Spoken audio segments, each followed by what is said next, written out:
நிறைய மீடியாக்கள், அரசாங்கம் மற்றும் சினிமாக்கள் செயல்படுகின்றன.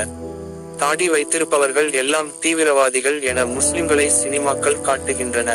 தொப்பி அணிந்தவர் கையில் வெடிகுண்டு இருக்கும் என சித்தரிக்கப்படுகிறார்கள். இதனால் மக்களிடையே மதச்சார்பற்ற ஒற்றுமை இடர்பாடுகளை சந்திக்கிறது. மாற்று மத சகோதரர்கள் ஒரு நல்ல முஸ்லிமை பார்க்கும்போது அவர்கள் மனதில் மேலே கூறிய காரணங்கள் எண்ணங்கள் ஏற்படுகிறது.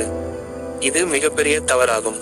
இஸ்லாமின் உண்மையான முகம். இஸ்லாமிய கொள்கைகள் அமைதியையும் சகிப்புத்தன்மையையும் வலியுறுத்துகின்றன.